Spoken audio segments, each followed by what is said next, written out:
Today we have a crusher, a wizard, a legend in the local scene. He's Indian, and for some reason he hates curry, but we're gonna get to the depth of it today. We're gonna figure all Yeah, that out. don't have a good reason for that. Just No reason. I mean, you have that shirt. how it is. I saw the shirt one time. Yeah. It's kind of out of line, but we'll ask about it later. Right. Aaron, why don't we start with a little background? How you started in poker? What year was it that you started? What attracted you to the game? Just a little background. Okay. Do you guys remember Zynga Poker by chance? Oh yeah. Yes. Yeah. All right. So I was like a freshman. Yeah. So I was like a freshman in high school, and I just saw like maybe my friends were playing it. I don't know. I just saw like notifications come up, and Facebook games back then were like, everyone was doing it. So I just like clicked on it, and I started playing, and I would like just try and grow my like play chip roll, and I would keep busting it, and then getting free chips and growing it, and I just got kind of hooked. So when I started playing that, I started getting into like, the ESPN telecast, the Poker After Darks, like all those kind of things. So What year was that? Just it was make it 2009. So I would have been 14, 15 years old. Yeah, it was my freshman year of high school. okay. And so yeah, the Cata year, I remember that main event specifically got me like really hooked. Was that pre Black Friday or post Black Friday 2009? It was pre Black Friday. Okay. So you got to play online a little bit with real money? I played full tilt free rolls, so it'd be like 9,000 people fields, and it would pay 45 people, and I think 45th would be like 35 cents or something, and then out of 9,000. Like yeah, so I just would like play those like every hour, and then sometimes I would win a little bit, and then I remember playing like the Daily Dollar and like the Ferguson, which are both dollar tournaments, and then I would always bust my roll, so I never like sustained it, so it just like. Maybe I'd get it up to like $50 at the most and then lose it. So, but I was like 15 years old. So before that, like what made you click on Zynga to play? Like me, I told the story before. My buddy told me about poker. He was explaining what flush was and stuff, and it was complicated. Who told you about it? Or you just like randomly clicked on it? You just clicked on it.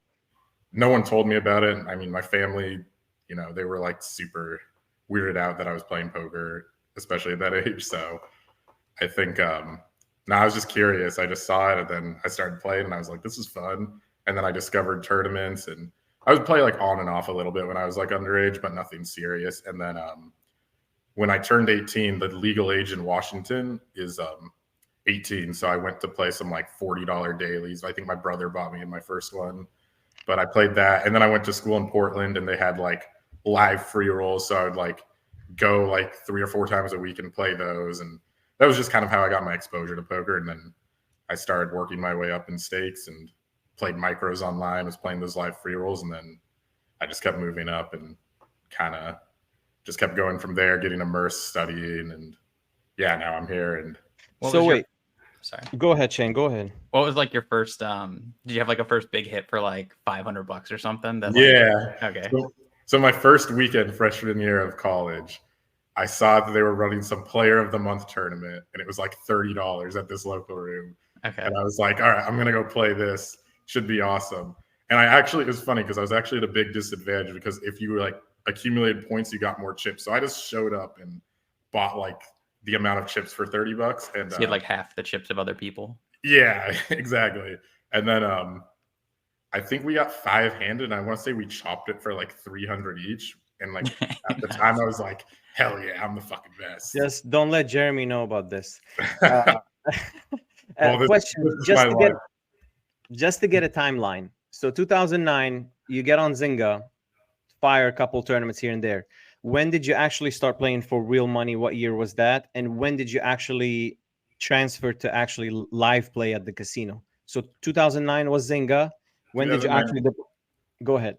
So real money maybe was like, I mean, I want to say like 2010 through like 2013, I was playing a little bit of real money, but it was just money I'd accumulate off free rolls and lose.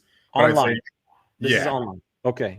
And then live was 2013, but it was all like $20 dailies for how did you get the guts to walk into a casino? Because the first time you walk into a casino, sit at the table is really like nerve-wracking because you have no clue what you're walking into. Big sweaty armpits. Did you go with somebody? Did you just go by yourself?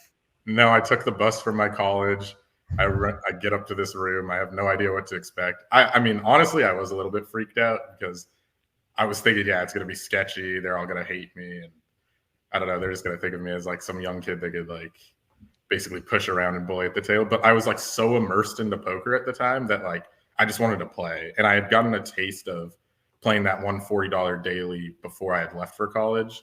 So I just wanted to do that again. And yeah, I just went, chopped that tournament and just kept like showing up for these free rolls. And I got more comfortable playing. I wouldn't say I was like, I mean, I definitely wasn't good at all, but it was just kind of a cool experience for me to like play a bunch of like small live tournaments and get a feel for like having chips in front of me, having cards in front of me, talking to people at the table. So that got me comfortable with that aspect of it. And nobody's good right out of the gate. That's unheard of. You know, you're gonna suck for years for sure. Yeah. Okay, so now you start playing some live tournaments. You get your feet wet with the live scene. What year was like things turned for you where you'll be like, okay, I can make money at this? What year was that, and why? So I started playing more online, and I was playing mostly micros. But I would say I want to say like 2017 was probably the year, like the end of 2017, because I kind of was like going through college on and off. I didn't really know what I wanted to do. I was working at a grocery store as a cashier. I was just trying to figure it out. And I kind of just caught like a little bit of a heater, not like a big heater, but it was like one of those things where I was finally starting to find some consistency. I was playing like 22s, 33s online and doing pretty good. The occasional even bigger buy-in. And I finally had a roll. And then I remember I went to Portland. At the time I was back in Seattle, but I like drove to Portland and I chopped a tournament for like 8K or something. So then I was like, okay, I really need to like quit my job and get into this poker stuff. So it was beginning of 2018. I quit the grocery store job, and that was actually when I got the offer to come move to Florida. But before that, I had built like I had accumulated a little bit of a roll, and then I went to WSOP in 2018, and I went busto. Hell yeah! Yeah, so that was a fun series. The window between 2009 and 2017, it was like break even, losing. How many times you went busto between these years? Like you would build up like a couple grand, go busto, build again, go busto. How often did that happen? I know man, probably. I never went truly busto. I was actually just telling Juan this in the car, but there would be so many times I'd have like $60 in my bank account, like literally my last $60, and I'd be like, okay, let's go play the $60 tournament. Every single time I would like cash it for like $300-400. It just like it was right like, when you needed it. Yeah, it was like divine intervention or something. It was like every single time I was down to like my last dollar. Like I somehow like managed to make it last, but I got down to that last dollar like probably like 20-25 times, maybe more. It happened like weekly. It felt like it was like a little stressful. How much were you making at the grocery store, like to keep your like life steady? Like $11 an hour. Okay, and which just was going to minimum like wage there. Life expenses, and then like trying to play some poker. Or, yeah, I mean, I was living with my parents. I did buy a car, so that was cool. But so I bought a car, and then I was living with my parents, so I had no rent. But yeah, basically it was just working at the grocery store, playing micros. I was getting backed into some online tournaments as well at the time when I was working there. But are your parents cool with it now that you do this for like a living? I don't think mine they really like understand it more. I don't want to say they're like 100% on board. Yeah, I think they kind of like understand it more. They've even like come and visited here and hung out. So I don't think they're like opposed to it necessarily, but I don't have like a good sense of if they're like 100% on board still, because I think mom and dad might want you to do something different. Yeah, it's such an unknown world, and people let's not jump the gun. Let's go keep the timeline. So we went 2009, 2017, you're still in Seattle. You had the job, grinding a little bit online, grinding a little bit live. You had a little bit of breakthrough in 2017. What prompted the move to Tampa? You were still in college. What prompted the move in Tampa? Like, why Tampa? And how long did it take till you bumped into Juan? Okay, so actually, the reason I'm in Tampa is because of Juan. So you know, you guys are familiar with like LFGO and the Facebook group and the community. So Yeah, of course. Yeah. back when I joined it, it was 2016, and it was called something else. It was called Texas Hold'em Fanatics or something. And it was like there was like 100 people in it. It was like a very close knit community, and I got into it, and I was like, this group's awesome. And Juan was obviously the main guy who set it all up, and he was the main admin, and I guess he monitored everything and whatnot. But he was very involved too, posting hand histories and giving feedback, and you'd post a win and everyone like celebrate it. So it was like a different community than I'd ever been a part of. Feels good. Yeah, so that was cool. And then you know, you just talk to Juan. He was I would buy ACR from him or whatever, and he would sweat my runs sometimes. And so me and Landon, you know, we were both living in Seattle, playing grinding low. And Shout out to Landon. yeah, shout out Landon. But mid 2018, I think it was mid 2018, Juan messages both of us and says, "Hey, I have an offer for you. You should move to Florida. I'll mentor you. I'll back you in live cash. I'll pay for your first 6 months of your apartment, and just try it out, see if you like it. But I'll fully back you in everything. And if you want to do it, let me know." Yeah. So we played WSOP that year, and after WSOP, I packed up my stuff. Landon packed up his stuff, and we made the cross country drive. So that's how I ended up here. And was it a tough decision, or were you just right away like, I'm taking this opportunity? It was an easy decision for me because I was like, I know I need to do this if I want to give myself a shot to make it in poker. But the tough part was like telling my parents and like my family. I was like, I'm gonna just, you know, no matter what, I know how I like it, but I'm gonna do this. Are your parents old-fashioned at all? I mean, I know any parents that when their sons say, "I'm gonna leave college and go play poker for a living," it's a shock. They're taken aback by it. But how conservatives are your parents? They're pretty conservative. I grew up like going to Christian school and everything, and they moved from India, and they you know they worked hard and they worked their way up to like earn what they have. So you know they were really big on like education and getting a good job and saving up for a future. And I was like the opposite, where I was like, I just want to play poker and do all this fun stuff. And Indians are always about safe, paycheck to paycheck, a doctor, lawyer, architect. It's never poker. Is like, how did you convince them? How were you always a rebel, like doing your own thing growing up, or you listened to them? Not really. I feel like for the most part, I was like a pretty like mild kid, but it was just, you know, I was just so in love with poker at the time that I just knew that was something I wanted to keep doing. And it was like very hard because they obviously didn't see that as like a sustainable career at the time. So they would talk to me about it and be like, you know, you can't make a living doing this. And but I was, you know, I'd seen so much on media and TV and other pros, and at this point I was immersed into some communities, so I knew it was like a possibility for me if I. Let me tell you this: on TV, they kind of sell the dream like it's kind of easy and possible. Like when you see Tom Dwan, when he talks about how he came up, he says like he deposited $500 in his full tilt or something and never looked back. They make it look like it's doable, but when you really get into it, it's not. We all know that it's, you know, maybe the 3% will make it in this business. You got to have so many things right. Your bankroll management should be on point, and all the other things involved. But so you said 2016 you moved to Tampa, or 2018? 2018. Right, so you moved to Tampa. You got the deal from Juan. You and Landon moved here. What was the dream like? Did you have like a plan ahead, like 2 years or 3 years? Did you think this is gonna be easy? I got the backing plan now. I'm gonna just like be a star in like 2 years. What was the dream? Was there a plan, or are you just winging it at this point? I would say a little bit of both. So I wanted to move up and play bigger tournaments. You know, I'd seen all these big tournaments on TV, and I'm like, man, if I could play like a 1700 Maine or a 3500 Hollywood, like that was kind of my goal, is like to be regularly playing stuff like that.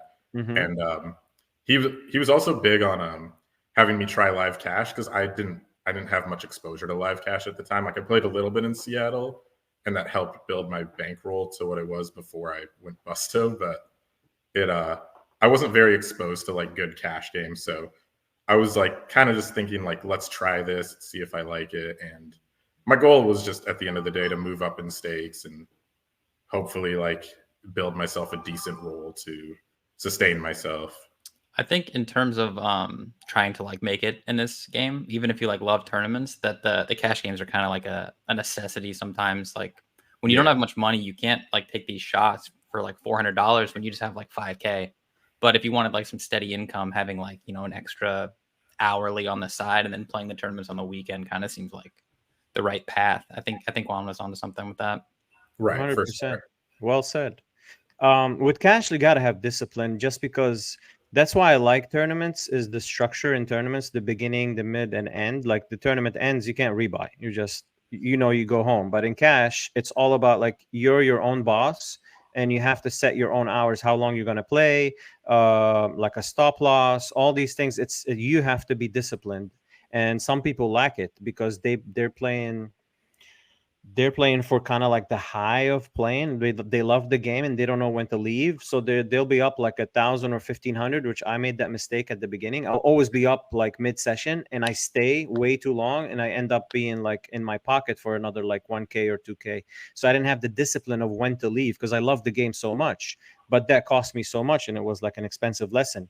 Now of course it's a different story. Now I don't enjoy cash. I just sit down. Once I'm up, I just bounce. But of course, cash games are going to be more steady. My other question for you, Aaron, did you ever ask Juan why did he believe in you in Landon, or did he have a stable? Did he have horses, or was it just like why did he believe in you too, or were you guys crushing on FGO? Like, what's the main reason why he chose you two to be his horses? That's actually a really good question. I don't think I've asked him that, but what I would guess at the time, you know, we were both really young in terms of the poker world. I mean, I think I was 23, Landon was 22.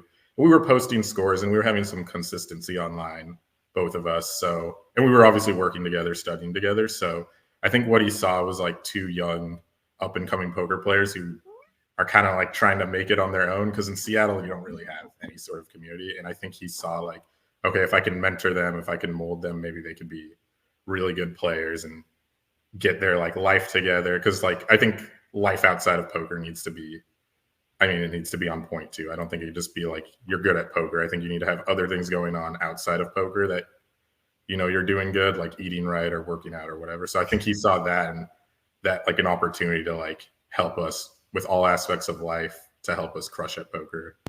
What you just said has so much weight. People that think that they can be only good at poker and have their life aspects like neglected, eating, sleeping, all that stuff, everything has to be in order. You got to be mentally sane. You can't have trouble at home, whether financial, a girlfriend that nags you all the time, parents. All that has to be in line, because when you sit at the table, you should be clear, or else your results are going to suffer. Okay, Exactly. so you came to Tampa, you and Landon. Now you're being backed by Juan. I have questions for Juan when we get him on later on for sure, but how was the first year as far as like results? What was the backing deal? If you can, if you want to go into details as far as the backing deal, was it 50-50? What did it entail? And how was the first year doing that? Did you regret the move? What were the parents' reaction at this point? Okay, so the parents' reaction was kind of like, I mean, surprise. I mean, I don't want to say surprisingly, but they like let me do it. They weren't like trying to convince me not to do it. They let me go without much resistance. So that was cool. The first year was tougher than I thought because I got here and, you know, I started playing some low bind tournaments and I was playing 1-3. And, you know, there were games that were fairly soft, and there were times where, I mean, I was super inexperienced with live poker at that point. So like cash games tournaments, all of it, I probably just wasn't as comfortable, but it was rocky. I mean, I had some wins, I had some losses, but I would say maybe the first year was like break even, maybe slightly winning, but it was tough. There were definitely stretches where I never played live for volume at that point, so I didn't know what to expect really. And there was definitely, you know, bad weeks or bad maybe like a month, which is like nothing really in the live poker scheme of things, but it still would like get to me. So it was a tough first year. Like there were very good moments and I learned a lot, but Two questions. Probably tough too when I mean, Seattle to Florida is probably like the biggest move you can make in this country. And I don't know if other than Juan, did you have like friends or family here? as You like a know, support? I had a few. There were some other guys from LFGO that maybe were there, and obviously me and Landon were living together, so that was fun. Okay. And Juan was living in the same apartment complex, so we were all hanging out a lot, and that part was cool, and we had a lot of good times. But It's good that you had a support system. You had a support system in Juan and the LFGO group. When you said struggled at the tables, you struggled as far as what first? And second, did you have any pressure being back to perform? Like, was that in the back of your mind ever? Or Juan was cool as far as results? Like, he wasn't, some backers are always like micromanaging. They're on you, like, oh, why did you do this? Or why did you do that? Was he cool? Or there was no pressure as far as him is concerned? And when you say struggle, what do you mean by struggle? Like, as far as what? I would say my mental game was definitely not very good. So I would like take a beat or something, or I would get shown a bluff.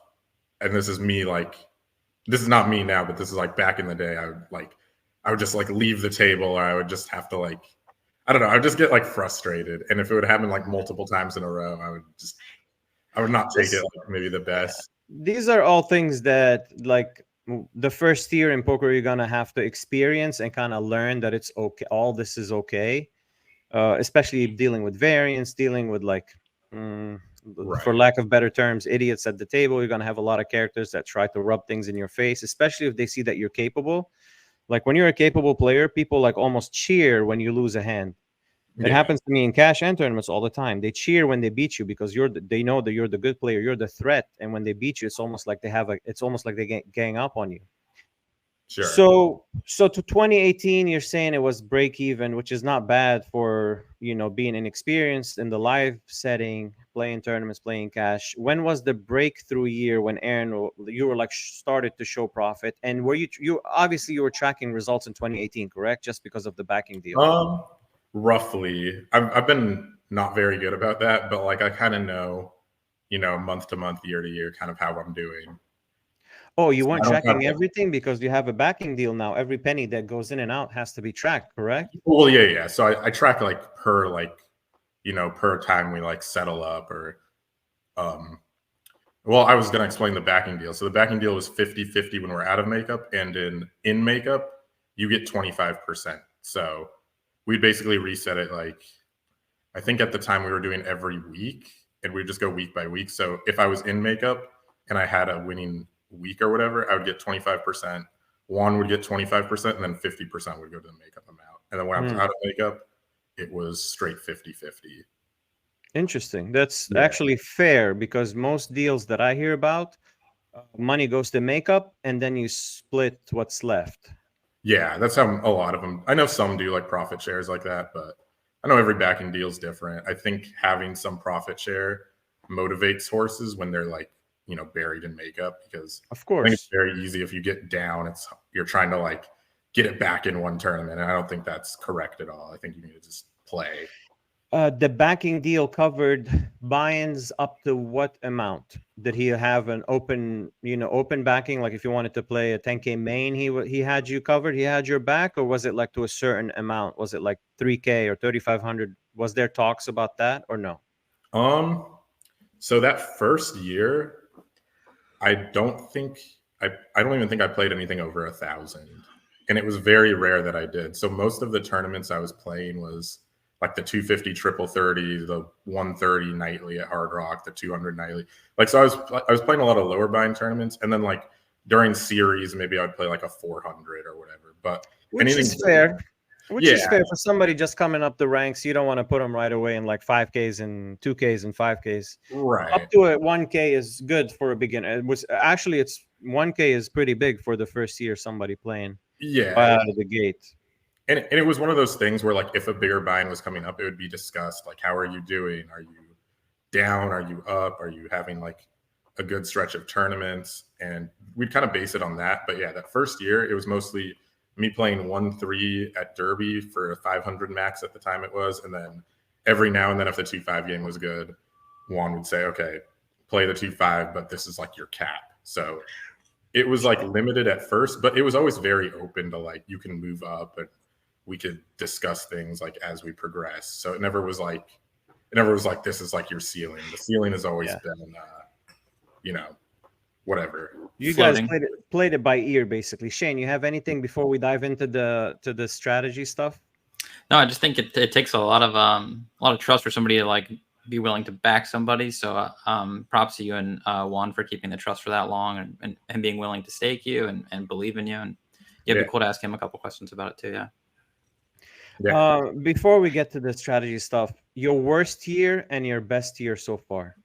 And how did you deal with your worst year? How did you deal with it off the tables? Because we've all been through that downswing when nothing goes your way. You're always getting sucked out on. I think this is when the amateurs quit poker. Like they have aspirations and dreams in poker. They have that downswing for like 2-3 months. The bills are due. The creditors are calling you. Rent is due. Your girlfriend borderline about to leave you if you have a girlfriend. Things just like go downhill real quick. Your mental game is fucked, lack of better terms.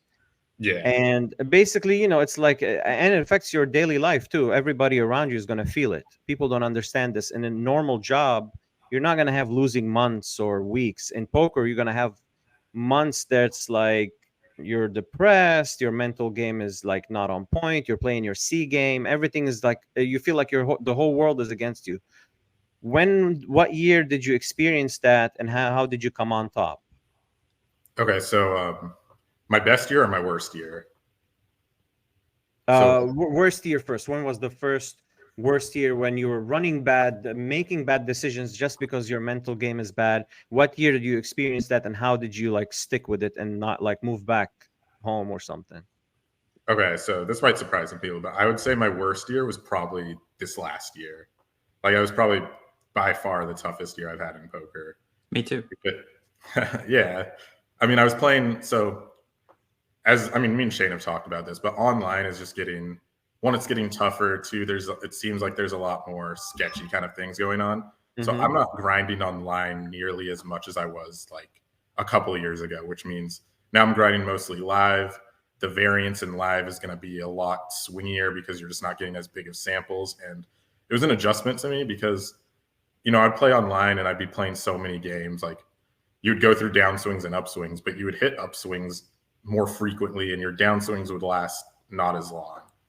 And this year live, there was a lot of moments that were they were frustrated because like the World Series, for instance, this year went really bad for me. Just certain like big spots, like don't go your way. And it's like part of the game, of course, but it was definitely like a tough test for me mentally after having some big highs like previously. Like in 2022, I had a really good year. In 2020, I had a really good year. And it was just tough to kind of like. How did you deal with it mentally as far as like off the tables? What were you doing different? Did you like double down on studying? Did you do anything to help your mental game as far as working out? I don't know, meditating? Did you talk to people, talk to Juan? Did you do anything to mitigate that shitty feeling off the tables? I would say talking to people, like just having a support system. I definitely struggled. Like my mental game wasn't good for a while last year where I just felt like, God, everything's against me. And, you get in those moments of like tilt where you just feel like things aren't going good. And then I would like maybe shut down or not want to talk to anyone. But I think these last few months, I've kind of like readjusted my mindset to be like, okay, that's just part of the game we play. It's like going to happen to everyone. Did you question everything? Because those times will test you and you start questioning, like, is this really variance or am I a shitty player? Like we've all done this. You question, this game will literally put you down to your knees and you start questioning whether you suck or it's actual variance. And if you understand that it's mostly variance, like bad players would, like some fish on Facebook, they'll be like, oh bro, I've been on a downswing for like 5 years. They don't understand that live you can't be like, you're a losing player, you're bad at the game. You don't have a chance. You can't be on a downswing for, it is maybe 1% chance of this happening, but if you're not beating the live scene, you're just bad at poker. So me and Shane know that you're a crusher, so obviously it was variance mixed in with bad decisions, because when things are going against you, you're not going to be playing your A game. Sure. So this year was testing. How did you come out on top? How did you stick it out? So a lot of it was, I write down my hands and I put them in the solve sometimes. I don't think the solve is like the all-knowing whatever. Like I think you have to adjust, of course. But I would do that, and then the most things I would do is I would just run my hands by like anyone I felt was like, another pro or anyone else I felt like would have good input and would criticize me. And a lot of the times people would just say like, nothing you could do there, well played. And I know it's like that helped a lot. Just you don't want to have that friend that you discuss hands with that's always, whenever you make a decision at the table, his response is, oh, there's nothing you could have done there, it's a cooler.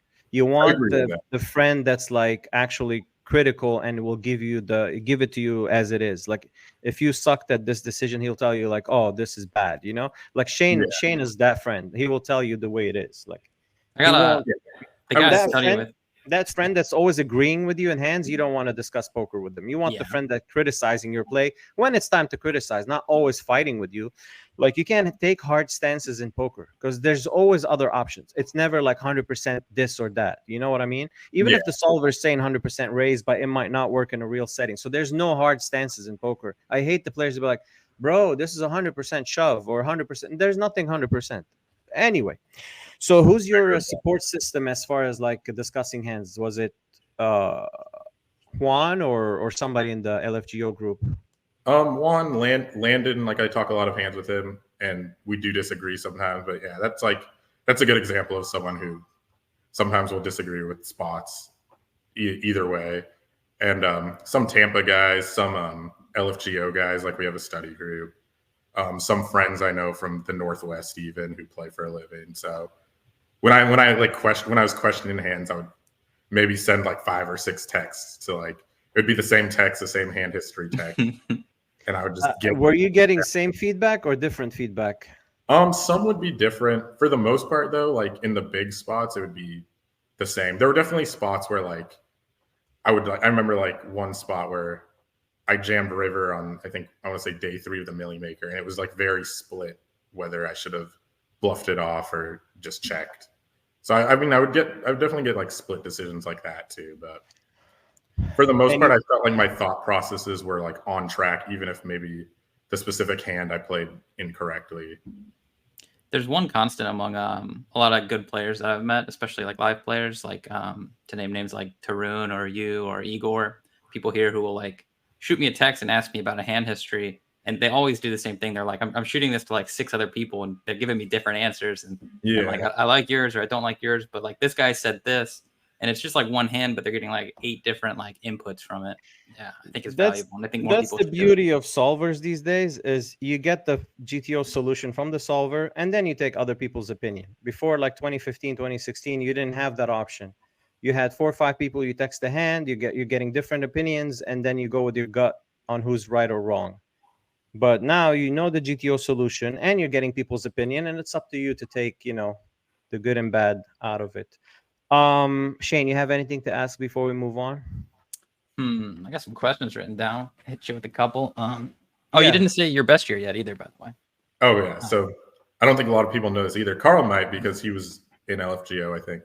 But 2020 during COVID, I had like a ridiculous year online. Like it was like nonstop, like just winning. And I was just running like as hot as you could. Like every time I'd be like final 2 tables or final table, I would just win the flip. I would hit the big 3 outer. Like it was just like, it was beautiful. And it went on for like a good like 15-month stretch where I was just like, everything's working. I can't lose. And I was just, at the time, I was just pure max late regging everything. So it made it even like more of like I had to run good because I was just winning it all in like right away. And people don't know this, but there's like an online subculture of all the online pros who like we just talk all the time and we're all like bitter and angry and shit. And anytime there's someone like Aaron who like just starts sun running, everyone just starts fucking like hating him. They're like, dude, he won again? Like, what is he doing? How does he keep doing that? But like everyone's like jealous and wishing it was them. People always trying to figure out what they're doing different. Like Jeremy right now. People ask me all the time, what is he doing? What is he doing different? Is he like, they think that there's a magical answer to like one answer. Oh, he's like being more aggressive with ace king or something. They expect like one answer. They don't understand that it's a whole bunch of things that you should be doing to be, plus variance should be on your side no matter how good you are. Because he himself said one time, like, they asked him about who his favorite player was, and he mentioned Edwin Mtts, and he said like he played it was a Triton series and he didn't have one cash, like not even a min cash, but he's like the best player in the whole series. So no matter how good you are, variance should be on your side. Of course, if you're playing well too, matters. Okay, Shane, you want to dive into your questions, the written ones, and we'll start going back and forth. Yeah, I got what would you consider like your biggest career highlight? That you look back on and you're proud of? Probably running deep at the main. I think that was probably the coolest experience for me, and something I was very like proud of how I played that whole tournament from beginning to finish. And it sucked when it ended. It hurt, but I was like, I think I gave everything I had, and I think I played every spot like really well. And it was a good tournament to be on my A game in, because like you said, like you're not going to be on your A game all the time, but I felt really locked in that whole tournament. And I once got like 14th or 15th in the WSOP 1K Super Turbo Bounty Freeze Out. Weird tournament. Wow. I got deep in it once, and I only cashed for like 10K, nothing crazy. But I had buddies who don't even play poker, just like real life friends who had pieces of me because I had no money and I had no connections. So they all had like 10%, and they're not gamblers even. But while I was deep, I was getting so many texts from them, and they were like checking online and like sweating me. I remember like we went on break and I was like tearing up. I went to like the sports bar or whatever, the sports betting room for like an hour and just sat there. I was like crying, and I hadn't even like really won any money yet, but I felt like really proud. Yeah. Just the fact that like my friends cared and that like they wanted me to win, and that I was like kind of achieving in the moment or something. You kind of felt that way from the main event too. Did you have a lot of people like DMing you like, good luck, dude, like let's fucking go. Oh my God, you won another one. Definitely when I got in the money, yeah. I mean, they didn't really update me much on like poker news or anything. But yeah, definitely when I got in the money, people were like messaging me with updates. I was posting, I think, every break like a story. And yeah, it was just people were like, I think even when I made it to day 5, people like tagged me in posts. And hell yeah. It was good. Cool. Yeah. And then the one hand they got of me, I think I like bluffed it off on the river and lost half my stack. How deep was like the turning point of that. How deep did you make it? I got 169th out of like, I want to say it was like 8,700 people or something. It was like close to the end of day 5. So was that wasn't the main event, right? The WSOP main, yeah. Oh, that was the main. Yeah. I never knew you finished 169th. That's sick. Yeah, it was in 2022. 2 years ago. Tell us about your sleep. How did you sleep? I don't know if I can sleep after like day 3, day 4. I want to say at the end of day 4, I bagged close to 80 big blinds. I think I got like 2 or 3 hours of sleep that night because I was just like so pumped up. Because I'd never lay down.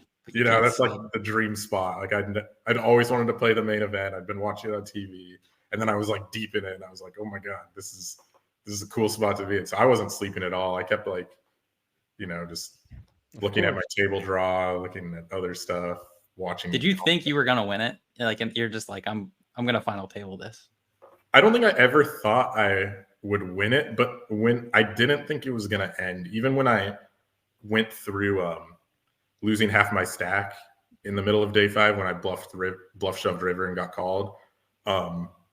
It was right on break, so I went and walked around and I got back to the table and I was like, okay, let's get it together. You still have 35 bigs or whatever, and I won a pot right away.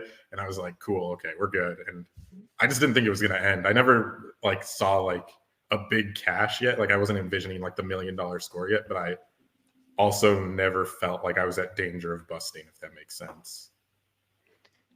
Yeah, it's not like you were short stacked, like praying for like any 2 cards to get through, or you had life. No. Yeah. Even when I busted, I think I had 35 bigs in my bust out hand.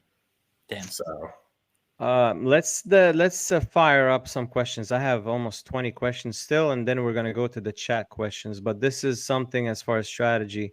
What's an effective exploit you've used to take advantage of weaker players pre and post flop? Something like kind of like your signature exploit. Something I've started doing is I've just started like sizing up way more like when I have it. Well, not when I have it. Like pre-flop, I'm kind of consistent with. If I want to isolate, I'm gonna just make it the same size. But like post-flop, I've been kind of, working in some like 2x pot shoves versus people I just know aren't gonna fold, because people don't like to fold to me. I feel like maybe I'm wrong, but my feeling is like people just think I'm like bluffing all the time. So my exploit is to just like size up when I have it a lot more than I normally would. And I think it's like worked out well. You do have that image, yeah. The online kid that bluffs, that gets out of line too much. Yeah. Another question is, how do you detach yourself? Like, let's say you're playing a $250 triple stack at Hard Rock on a Saturday, or a 10K buy-in at the WSOP. How do you detach yourself from the buy-in? Like, because some people think they have to change something, or they get scared to pull the trigger in some spots if they're playing a 10K, like the main event. So how are you detaching yourself emotionally, or does it not affect you? So it definitely used to affect me, especially when I was newer to playing bigger buy-in live tournaments. But I would say lately it doesn't really affect me as much. I think maybe one spot it has affected me is like the bubble. So like I remember in the like the win 10K, like that's the only other 10K I've played other than the main. We're on the bubble, and I just had like the clearest shove with pocket tens, and I'm on the third day, and we're like hand for hand, and I'm like, dude, I don't want a bubble, and I just mucked it. Like it's such a bad fold. So like I still like. I think it's pretty standard on the bubble. You got to tighten up. You got to play nitty on the bubble, especially in a big. Even if it's a small buy-in, you got to knit it up on the bubble. I agree, but I think it was a clear like cutoff. I had like 12 bigs and like. Oh, it just folded to you cut off? Yeah, it just folded to me. Oh, this makes a lot of money. Yeah, it makes a ton of money, right? But Yeah, then you I saw gotta like 18K min cash, and I was like, I mean, the times you get snapped by like ace queen or something, you just hate it. Even if you're ahead, you're flipping for I just like mentally get so stressed, so I'm like I don't want to deal. Like it's a bad mindset to have. But like as far as playing in like most of the other tournaments, it hasn't affected me. That's like the one spot I could think of. But like usually, like maybe before the tournament, I'll like feel maybe nervous isn't the right word, but like I know the magnitude of the tournament, and it's a bigger buy-in that I don't play that often. But once I sit at the table and I start playing, I just feel like, I feel like it's any other poker tournament. Like I feel comfortable. I feel like I can pull the trigger if I need to. I can make a big fool. That's how I felt in the main event last year, and it was weird. I'm like, I should be worried here about spots. I was playing the main event like I was playing a nightly at Derby because of the way they were playing. There was a bunch of limps, like 6-7 limps. Every hand is multi-way. Nobody's raising. They're showing the nuts. Like they were playing super tight, exactly like you would play a $60 at Derby. So I couldn't take it seriously, and I didn't feel like I'm playing a 10K buy-in. It was weird. I know that's weird for sure. Couple players you play against here in Tampa that give you a hard time at the table, that you think they're good and you kind of like adjust, or those players that put you off your game? Name two of them here locally, or that they don't have to be local. Putting me off my. I mean, I try to not get put off my, but I'd say like maybe someone really tough locally is Kenny. He just always is like very willing to put you in like a tough spot, and that's kind of annoying. It's an annoying player to play against. I don't know. I just feel like he's always like on it. Who's that? Kenny's next. He's gonna be next in the next couple podcasts for sure. I told him already. A lot of people want to get inside his mind. Ken O'Donnell, Shane. He plays Ken O'Donnell. So Ken gets in a sick mental state. He gets in the Zen state. It's almost scary. Like you feel his energy at the table. He's definitely a tough opponent. Who else besides that? Someone not local who I was thinking about this earlier, who's just like owned me every time I've played against him, is Brian Altman. He just he's like super intimidating to play against. He has the energy too, that super intense energy, even in marginal spots. Like some players in marginal spots, their stance is like marginal. They're not intense, and in big spots they're intense. Altman is intense the whole time, and it's hard to keep at the table, to be in that state the whole time. and his results are sick. Yeah, he's intimidating for sure. It's that stare. Even it's on Hendon Mob. His stare is like crazy. Yeah. It's almost too much, but he doesn't give a fuck. It's scary. I mean, super nice guy, but like once he like stares you down, I'm just like feel like he's just staring into my soul, and he's just always gonna do whatever the right thing is against what I have. So. He does stare through you. You almost feel like you think twice before bluffing him because it's almost like he's gonna get a read. Yeah. Talk about a little how much studying have you done on short stacking? So back during COVID was when I really was studying short stack a lot, and me and Landon, we would just be running Icmizer sims like a ton because we were max late regging everything online, and yeah, I believe he was doing the same thing as well. But I was max late regging everything online, and he was also, and either like the beginning of the day or like the end, if like we had a bad session or whatever, both of us, we would just plug in hands in Icmizer, and we would figure out like what to do in certain spots. And it surprised us so often, like how tight it calls off at like final tables or how loose it could shove in certain spots. So I think Icmizer free? Is it? No, it was like, I want to say 200 a year or something. It's not very expensive. Only software I've never played with, and I know it's the most important because the ICM spots are what makes you money. Right. Yeah. I mean, I think it's super beneficial, especially if you're playing a lot of online tournaments. That helped a lot with and with just our overall like final table play. And it's even cool because you can change their ranges. So it'll have like a standard range, but if you feel like the player pool is shoving too tight, then you can adjust it, and then it'll give you a solution for that. Of course. Shane, what you got? I was going to talk about Icmizer a bit. For some people who don't know, the GTO wizard stuff kind of like aggregates a lot of these ICM solves, but before you had to just run them yourself. And they're all just going to be super dependent on the structure of the tournament. So like maybe something here in Tampa where the pay up's like 25% for first, and then the min cash is like 1.5x. That can just like change your strategy. And when you're at a final table that's super top heavy, a hand that like might never call in one solve can start just like being happy to call in another solve. And what he said too about like being surprised, the more you like look at this stuff, the more you can adjust like crazy at final tables. Like there'll be an instance where maybe because of the pressure, small blind's just supposed to jam 100% of hands into the big blind because like the big blind has the ladder, and the big blind like can know that the small blind's shoving 100% of hands, like 2-6 offsuit is shoved, but big blind still like can't call off like ace queen offsuit, like a really strong hand. That's what Aaron did it to me in the last derby tournament we were playing. He was putting super max pressure on me in the blinds, and he knows I can't fight back. He had me covered by like 2x. Yeah, he was just shoving every button, and I was just folding like a girl. Yeah, no disrespect to girls, but another thing that was eye-opening as far as ICM, I didn't know that ICM kicked in way before the final table. Like long time ago, people only thought that ICM is in play at the final table. I didn't know that ICM is in play when it's like half the field, 30% of the field, 20%. You know, once you're like a 2x from the money, so let's say 20 players are getting paid, 40 are left, ICM is in play, and you got to tighten up. I didn't know all this. Yep. I watched a video from GTO Wizard about ICM, and that was eye-opening. I thought ICM is only in play at the final table, and that was wrong. How much just solver work are you putting in these days? Like if you have a spot that you're not sure of, are you putting like 2 hands a day, 3 hands a day, 1 hand a day? I've always been pretty lazy with studying, but I'd say maybe like per week, maybe like 10 to 15 hands I would put in the solver. And then I also maybe once or twice a week I go through the drills. There's a GTO Wizard like drill section, and I'll go through like some ICM solves pre-flop, or I'll just go through some chip EV drills like post-flop, and I'll do that. So I think for me, that's always been the best way to learn, is kind of like 15 hands per week is pretty respectable. You have the subscription, obviously, to GTO Wizard. Yeah.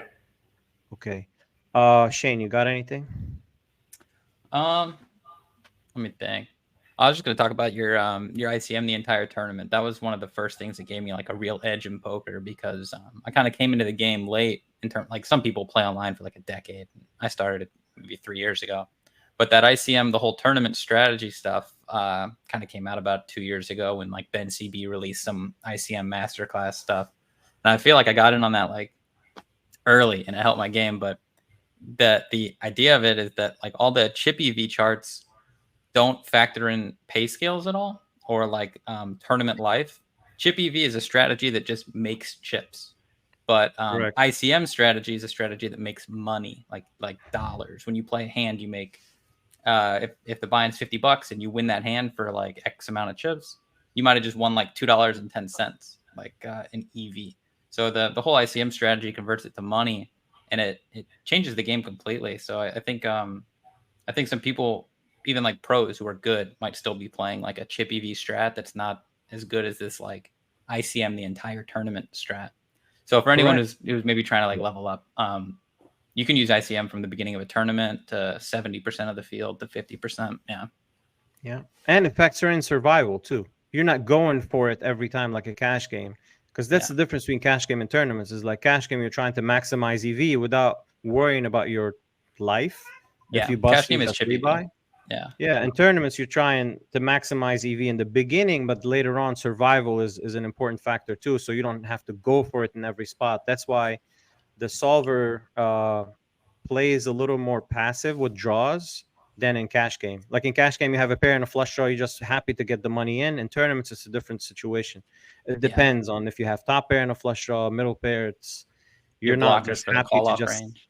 Yeah, of course. If I could illustrate it to the audience a little bit too, because I think it's something when you had Jeremy on, he might have misunderstood the concept, because I think he talked about going all in a lot early in a tournament. I just think it's completely like the wrong way to play.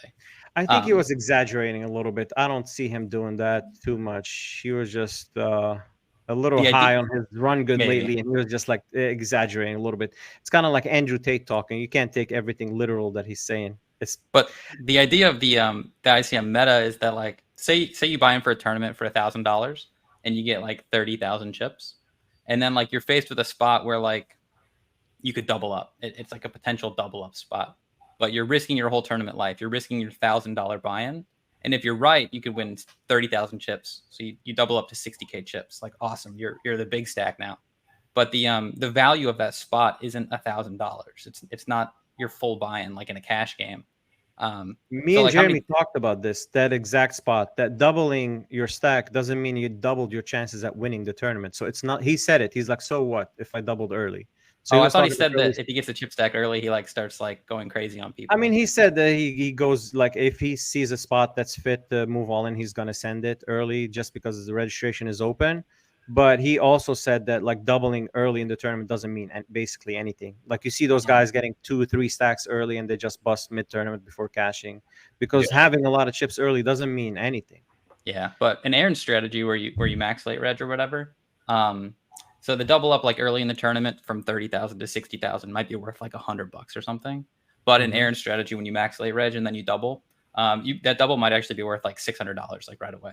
Ooh, that's a good one. Good it's like point. it's a huge difference. Yeah, that's a good one. We're gonna talk about max. Sorry, go ahead. No, I was gonna say even buying in later, you're like technically you're like 30,000 in chips is worth like not $1,000. It's worth like 1,100 or 1,150 or something. I don't know the exact math, but something like that. They have an actual ICM calculator that will tell you exactly how much it's worth if you double up. Those are good points, guys. Talk about mental game a little bit. What's a ritual? Is there, like, let's say the Tampa series coming up, is there a ritual before walking into a day one as far as like working out, eating, yoga? I don't know. What's your take on mental game? Sleep? I wouldn't say there's a ritual. I would say like, so one thing I'm really like, I'm better here about like working out and eating better, but when I'm like on the road, I can get a little bit like off with it. Like in Cherokee, I don't think I did anything. And like in Vegas this summer, I tried to like go every day, but I just didn't. Here, I usually like to just go work out and then eat whatever, and not whatever. I eat a meal and then I go play. And, so there's no magic formula. Like no, for me, I don't know what it is, but when I do cardio before a session, it almost like releases energy. I'm calmer at the table. And I feel when I'm calmer and my heartbeat is kind of like controlled at the table, I make way better decisions than when I get worked up in a big spot. So for you, there's no like magic formula, like cardio, eating right. There's not. No, I will say to your point, when I work out before playing a tournament, I do feel a lot better. I feel a lot more energized. There's been times where I've like rolled out of bed and like gotten ready and like whatever, and I'm still like tired, and then I show up to a tournament and I'm still like half asleep, and then maybe I'm not playing my best. But even if I am playing fine, like I just don't feel good sitting there at the table, and maybe I'm not ready for an 8 to 10 hour grind. So I think definitely working out, or like at least just getting your mind right before you go play a tournament, is good. Another thing, what are you thinking during a hand? Like, let's say you sit down, somebody raise, open, you call. What's your thought process that we're gonna get inside the mind of Aaron during a hand? Like, and I'll tell you what's going on through my head, but let's hear it from you. Okay, so God, let's say I'm gonna give you a scenario. So I open under the gun, you call in the cutoff. You have 50 bigs, I have 50 bigs. We're both deep. Flop comes. What's the thought process? Flop, turn, and river, as far as everything. Like, what's going through your head? A lot of it is, first off, what my range is in this spot. What is your range in this spot?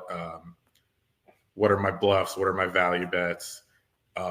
Say on flop, you check to me, and I decide I want to bet. What turn cards am I barreling on as a bluff? If I have a value bet, am I going to get 3 streets here? Like, I'm already kind of thinking through the hand, like to the river. And if I have a value bet, I'm often thinking like, say like I have a river value bet, a turn value bet, whatever it is. I think of a hand that I'd be bluffing in this spot, and I'm like, okay, what would I do? What would I do with this bluff combo in this spot? Same thing with like the other way. If I'm bluffing and I can have whatever set of value hands, I think of what my value hands would do in that spot, and then I kind of play my spots like that. Nice, interesting. How about pot? Are you keeping track of the pot size the whole time? Yeah, I'm calculating it all in my head. Like, math has always been like one of my strong suits. So like calculating like an open, a 3-bet, and then a call, then figuring out. You're calculating your odds at every street, obviously. I mean, if you're not even halfway decent if you're not doing that. This is like, yeah, you're calculating outs, odds right away, a bet size compared to the pot. What odds are you being laid out as far as compared to your hand? All that. Like if the pot is 16,800, like usually I'll know that it's exactly 16,800. You know, if I bet half pot, what are your odds? Pot, third pot, 20%. Okay, good. Yeah, I know all the math behind that. And then like sizing my bets, like sometimes I try and make it really precise where it's like exactly like 2/3 or exactly 3/4. So I try to get like as close as I can to like those amounts. I don't do it where I'm like tanking unnecessarily, but like if I can come to an amount within like 15-20 seconds, it'll always be like pretty close to where I want it to be percentage wise.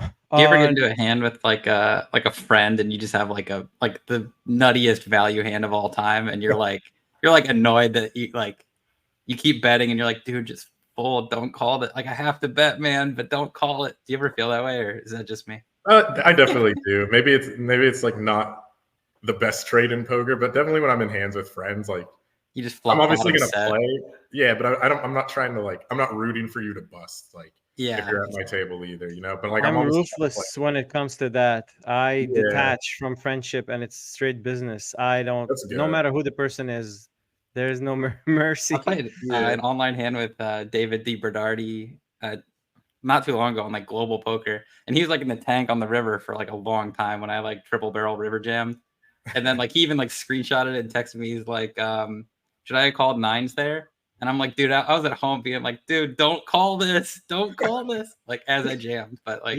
that's David. I need to get David on the list too. I forgot about him. Awesome. Yeah, definitely. He's a candidate for sure. Aaron, what's your number one live tell that you rely on? So I've never been big on like live tells, I don't think, but one that's always kind of worked is like when someone's making a river bet and they're just like staring at you, and they're like, it's kind of like they're trying to act strong, but it's like, it feels like it's always a bluff. I rely on that too, and I remember last week or so, and it's worked like a charm. When they look at you, like staring at you, trying to intimidate you. Good one. Do you think so? That's the only tell you look for? I try and get micro expressions, if that makes sense, where like sometimes they'll do something really quickly with their face, and you could tell whether it's like a disgusted look or they're happy or whatever. And I feel like most of the time that's worked for me, and I've called in spots where theoretically maybe it wasn't correct because I picked up something by just kind of observing. But yeah, I need to work on the live tell stuff. There's definitely more. Do you have a problem with eye contact? Yes. Yeah, see, yeah, a lot of people have problem with eye contact, so they don't even look at their opponent, and you're missing out so much information. But they can't help it; they just have problem with. I mean, it does get awkward when you're playing somebody and they're sitting like right next to you, and you have to like. I see people that have no shame and they just stare at them. Yeah, It does get awkward, but I mean, I feel like people that stare at you, they kind of. It's tougher to play against than somebody that's not looking at you at all and just looking at the board. Yeah. Even if someone's staring at me, whether I have value or bluff, I always just feel like kind of uncomfortable. I don't know what it is. Of course. Do you, when you're bluffing or value betting, do you pick like one spot and look at? Because there's a tell about that. Do you like consciously pick a spot at the table and look at? Are you staring at one point, or are you just looking all over the place when you're like, let's say, bluffing? I always try to just stare like right in front of me at like my bet.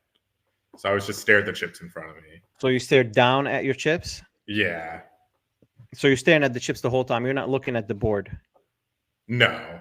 Like so how about if you're value betting? Let's say you're value betting. You're doing the same thing? Same thing, yeah. I always mentally think like, okay, just like stare in front of me. So if there's like, I mean, I'm looking at the board and at them, obviously, but as soon as that bet comes out of my hand, I'm just staring straight down at my chips. Do you think you give off tells? I want to say no, but I wouldn't be surprised if someone told me that I did have a tell. I can't think of any. It's just subtle things, but I don't think you have like a flagrant tell that's like, oh, he does this when he bluffs, or he does this when he value bets. Yeah, I try and be like really conscious of stuff I'm doing when I'm betting, but I can see like there was and I've noticed your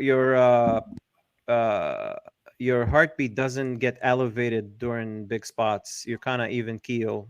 Some people get too excited, and you can tell. And some people just can't control that, and it sucks because when you're in a big spot, you want to be calm. Some people just can't control it. I think it comes with experience. But it's almost. I sometimes torture people that I see their pulse going crazy. I tank longer just to put them in that pressure spot. So next time they get it against me, they think twice about doing it because they know I'm going to put them in that because beginners don't want to be in that spot. It's very high pressure and they're very uncomfortable. It's almost like they want to get up, leave the table and run. Like I see it on their face. It happened to me in a cash game a couple days ago. The guy was like so uncomfortable and I tanked longer just on purpose to torture him. And I wasn't calling. Like I knew I wasn't calling. I just like took longer to torture him. I had a question, Carl. Go ahead. We played a hand not too long ago in like a satellite, and I bluffed you, and I showed the bluff on like a river check jam where like it tripled into you. You limped in. I was small blind with like 10-5 of hearts.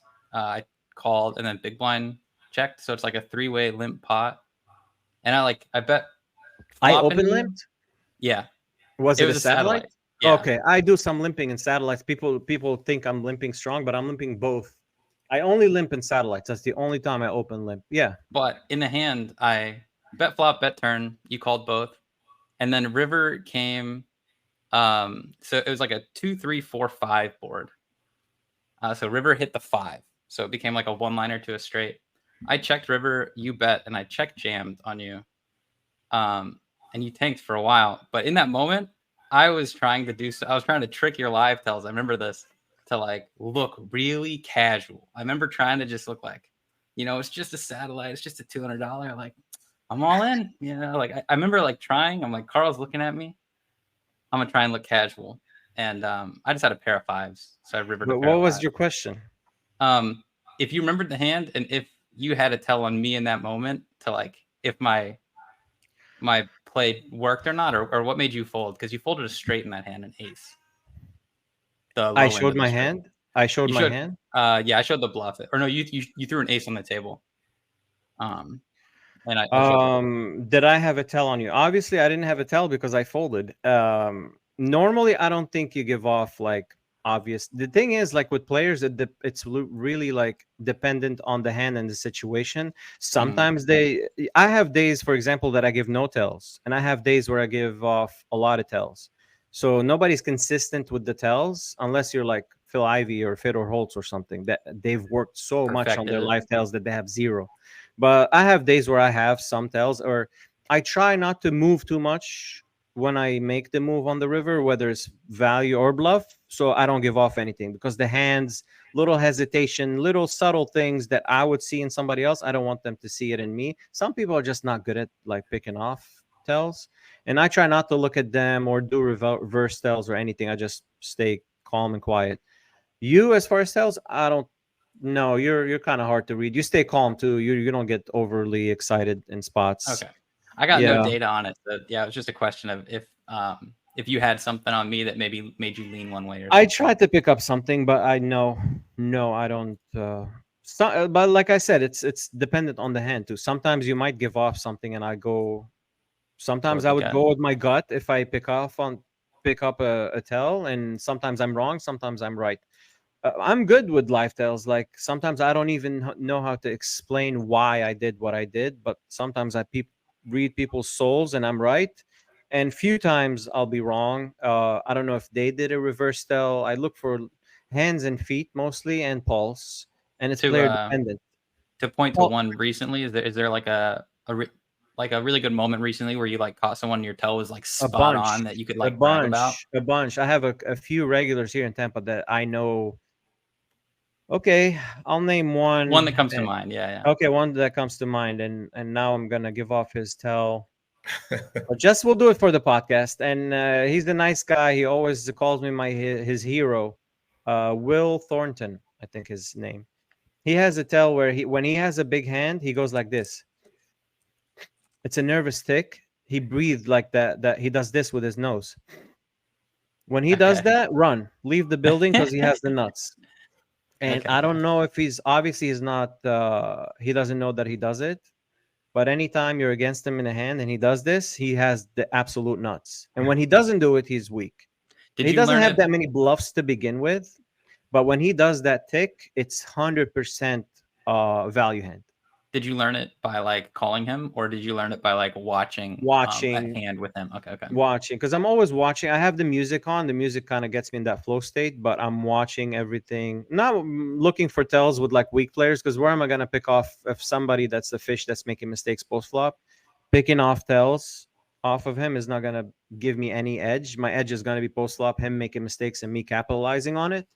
But as far as tells, but if somebody is good, I know is a threat at the table, I'm gonna try to get as much edge as possible on him. So this is a person I'll be studying as far as tells, if they have tells. Like somebody like Ken O'Donnell, he's not gonna have any. He's not gonna give you anything.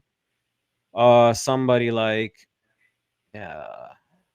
Justin Trudeau, for example, he's not gonna give you anything. Those guys are stoic. Becker had like little things, but I think he worked on them. Little tells, but nothing flagrant. Nothing like he doesn't get the people that don't get worked up in big spots are hard to read. Somebody that doesn't get their heart elevated, heartbeat, they're not like agitated and fidgety and stuff. They're hard to read, and they're kind of like balanced. Whether they're bluffing or they have it, it's the same scenario. Let's move on. We have a lot of questions still. A beginner's tip for MTT players from somebody like you, Aaron. Somebody just starting MTTs for like the first year or something. Few tips.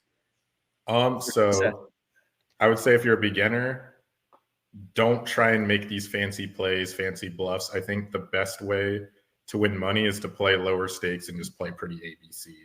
Don't get super out of line. Just play solid poker, learn ranges, maybe some like c-bet bluffs here and there, but like really just be solid and be ABC. And then once you learn that, then you could start mixing in bluffs or learning more of the more complex theories. But I think early on, just don't get like super out of line, and also just play as many hands as you can and get that experience, because studying is good, but I think if you just are playing a bunch and getting experience, I think that's going to be the number one learning tool for a beginner. That's gold.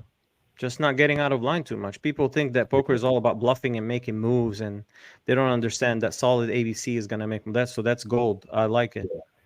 How good do you think you are? Because there's a lot of misperception in this game. People think they always think they're better than they actually are.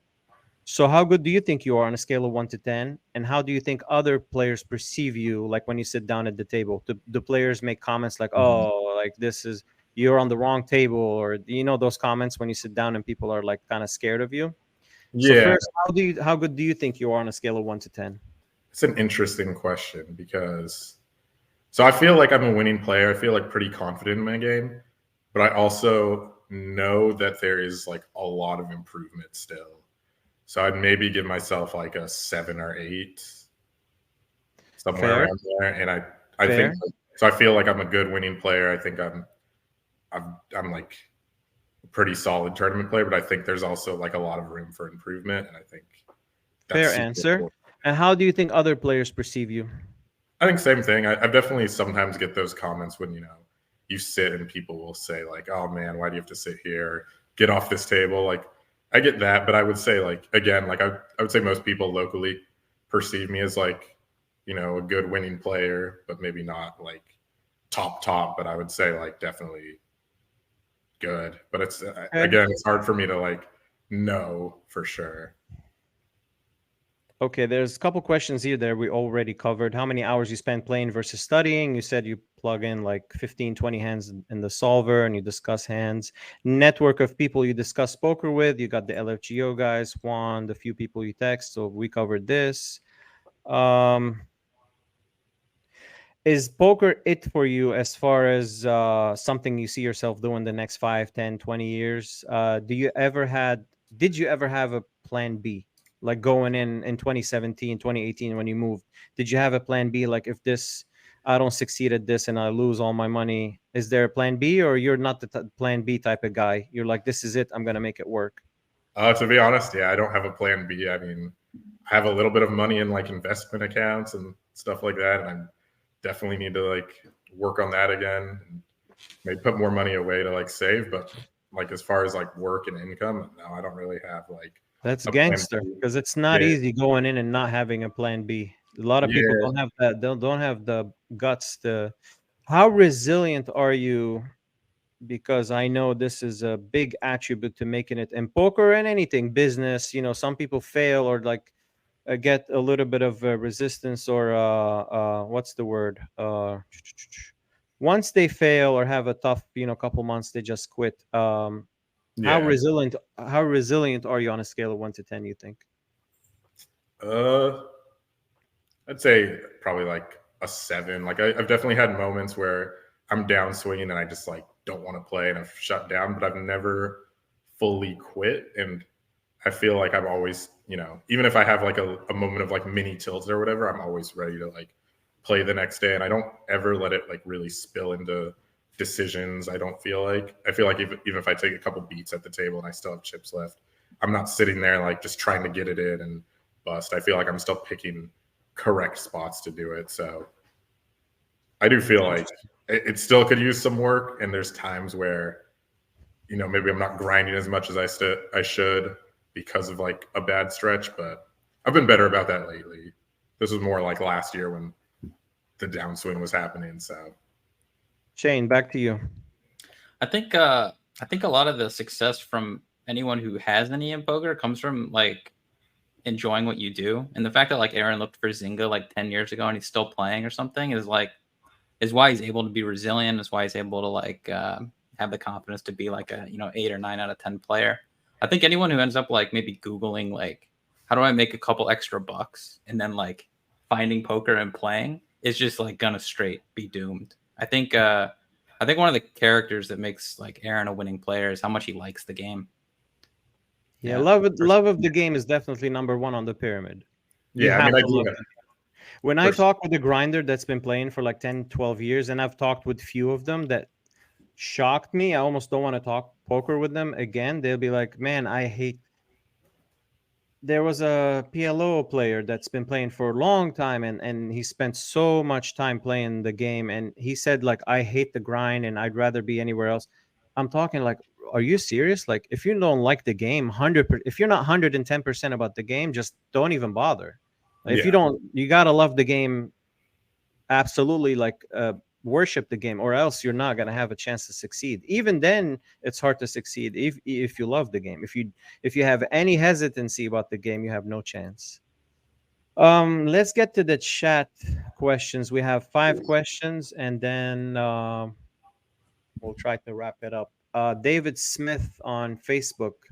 Shout out to David. What's the secret for pulling a 100K bounty in the mystery bounty in Vegas? You got to get like multiple. I don't know. I got 4 bounties, and I waited a little bit, and all the low bounties are. He's obviously joking, and this is true. Yeah, I know. There's some strategy here, man. Did you? There's a strategy. You dig in the bucket, or you grab the one like right on top? Yeah, you go deep, or you go. But I waited a little bit. I waited. I had 4 like right away. I waited to see what would get pulled, and everyone going up was pulling low amounts. So I'm like, okay, I have 4. If I don't get like a decent one for one of them, I'm gonna be kind of like upset. Like I wasn't thinking 100K, but I was thinking like 2,500 or 5K, and then like, yeah, just pulled 100K. It was what a awesome. Sick feeling to pull that 100K, 100 Gs, 10 stacks. Yeah. It was sick, like flipping it over too, because I think I put them all like face down, and I think I just like started flipping them, and I think the first 2 were like the lowest amounts, and then the third one was just like 100K, and I was like, whoa, shit, this just happened. And like, so I didn't even know strategy to it. Yeah, there was like a little bit. I don't want to say there's obviously it's like a big luck box thing to do, but there was like a little strategy and like waiting to see like what would get pulled first. I mean, at the end of the day, I think it's all same EV, but when I saw some lower ones were getting pulled right away, it means my chances are better to hit a bigger one. So Nikki G on Facebook, shout out to Nikki. When you were starting out, what do you think was the biggest change you made to elevate your game? That is when I was just starting out. I would say when I was just starting out, when I started like really elevating my game, it was just me immersing myself into like everything poker. So like my free time would be watching poker content. Like back then they didn't really have like solvers or anything, right? But like I was watching like all the grips, like poker hand histories. I'd just be looking for all those. I'd be watching EPT coverages like in 2013, 2014, because they play really well in Europe. And I was just super immersed into everything poker. And I think that was what it was, is just time and willingness to learn and like pick up information from all these different sources. I'd say Grips was the man back then. I used to watch all his content. What happened to him? He fell off the map. Yeah, I don't know what happened to him. I remember meeting him in like the 2016 WSOP. I just turned 21, and I was like, "Oh, I love your videos. You're awesome." And he just like, I think he was just like high or something. I don't know. A lot of the strategy stuff he used to talk about, some of it doesn't apply this day and age, by the way. No, yeah, it's insane. Pre-solver, post-solver things have changed a little bit. Some of the stuff, like Doug Polk even came out with some of the upswing stuff. Like I was talking about that in my coaching session. Like one thing they used to do that he advocated for, like for example, having low flush draws with no showdown value, he would play them aggressively. Yep. Like when you have like a 4-high, 5-high flush draw and you flop it, he advocated to play it aggressively. I lost so much money doing that. Now the solver, of course, doesn't. The solver, like once you play aggressive with like ace high, king high flush draws and like the low flush draws to play him passively. Which, and I mean, he came out and said, like, you know, I said he told us to do that and it was wrong. I remember I used to do the same thing when I first started out. Yeah, it was like just play your draws aggressively, like bluff them, like jam them by the river. And now it's like you don't want to have the front door flush cards as like your bluffs. It's just kind of funny how even in this is the Doyle Bronson book, Super System, how they said you never want to play your draws passively. And I've lost so much money in cash games. Like every time I've flopped the open-ended straight draw or flush draw, just piled the money in, and bankrolls were broken so many times because of that that advice. Jimmy Farnsworth, shout out to the GOAT. He asked a very out of line question. I don't know what he's thinking. Something about pubes and facial hair. And he went really south with this question. I don't know if I want to go there, but just we give a shout out to Jimmy. We'll leave this question on the side. Ryan Hogan, shout out to Ryan. I'm gonna get him on the podcast too. On Twitter asks Yeah, for sure. thoughts. This is the question that's we've all been waiting for. Thoughts on max late regging. Oh, by the way, we forgot about Juan. We want to get Juan after we're done with the questions. There's two more, and we'll see if Shane has anything, and we'll get Juan online. So, thoughts on max late regging? Yeah, so I think there's pros and cons. I think for each player, it's not for everyone, right? But I think what I've always liked about it is, one, you're closer to the money. Two, like we were talking about earlier, like having double, triple starting stack early, it really doesn't matter in the grand scheme of things. And another thing I've always felt is like my biggest edge in the tournament is going to be later stage, like not like, I mean, showing up level 1, I do think there's value in like trying to build stacks too. Like I've kind of shifted my mentality to like showing up early in some tournaments and giving myself some early bullet shots. But at the end of the day, my biggest edge is going to be the late stage. And that's where pots are going to be more valuable and people are going to make bigger mistakes. So for me, if I can be there closer to that point, I'll do it like gladly. And also it's just your stack is more valuable than when you get in level 1. So let's say that the Tampa Classic happening this week. Shout out to Yi, by the way, the GOAT. Yeah. What's the strategy coming in? Like when are you going to register all these events? The 400, the 700, the 1700. Does it make a difference, or are you all going to max late? So I always do one early. So I'll probably tomorrow, for instance, I'll probably show up either. I mean, whenever I'm ready to go, I'll show up probably level 1, 2, whatever. And if I bust and it's still like, you know, there's an hour left of late reg or something, I'll always wait till like max late reg. So usually what I do is 2 bullets per tournament, and it's 1 early, 1 max late reg. Every now and then I'll fire like a third if I feel like it's warranted. But for something like this, where there's 6 day 1 flights, I mean, I don't see myself firing 3 into any flight. So I always give myself 1 shot early to build and, you know, play deep, and then second bullet's just always max late reg for me. So let's say you register the 400 and you bust, like you register level 2 and you're out level 4. Are you waiting like 3 levels on the sidelines and then registering after level 8? Usually, yes. I just wait for 2. I'll go get some food or something and kill some time, because it's pretty easy to, you know, kill a couple hours. But there have been a couple times where I've like busted like maybe right away on a hand on level 1, and I'll just snap get back in. And makes sense. But if it's like kind of where it's getting close to max late reg and I've already fired a bullet, I'll just wait. And it's like, for me, like mentally, it caps myself also at 2 bullets, but which I guess shouldn't really matter. But as far as tilt, do you wait like a couple minutes if you want to register right after? Do you wait a couple minutes to kind of like let the calm down a little bit to take care of tilt, or doesn't bother? Usually I've been pretty good about tilt, so usually I can just hop right back in.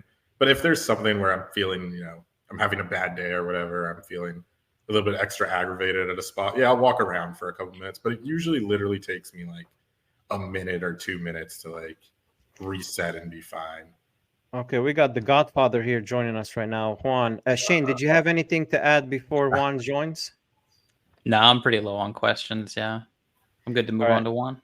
Let's send Oh Juan. God, there he is. What's up? Hell yeah, what's up, man? What's up, Juan? Look at the energy level, how it changed.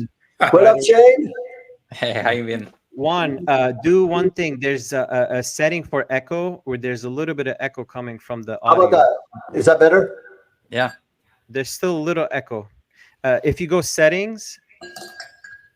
Okay. What do I click?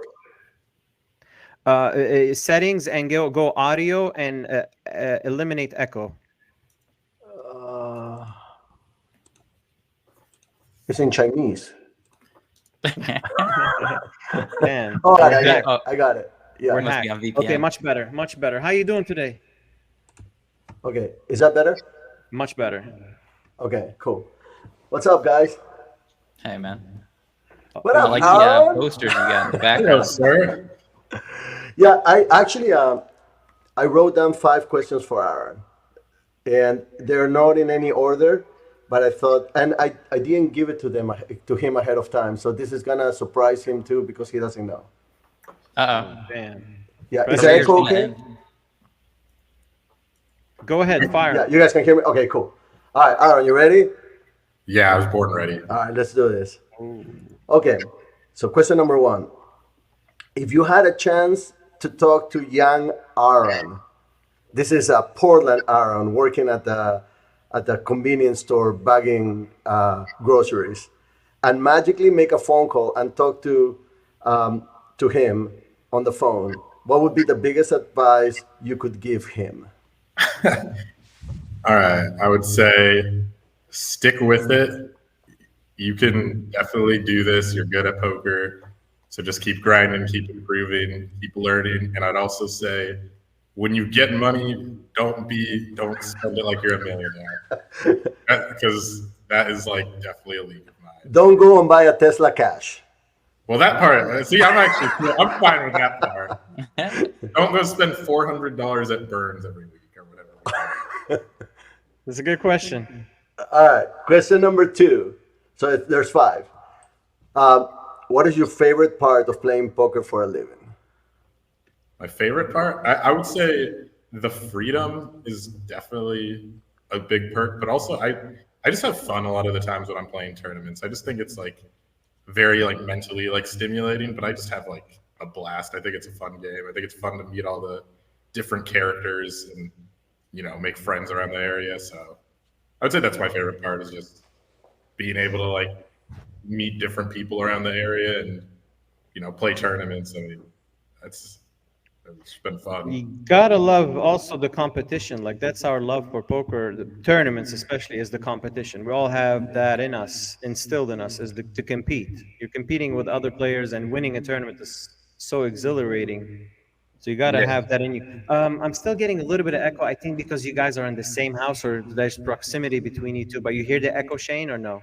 Yeah, I think maybe Juan's speakers are turned up a little high or something. Or I can move to another room as well. Because he's above me right now. Because it's probably because I'm right above you, though. I think it is echoing pretty bad.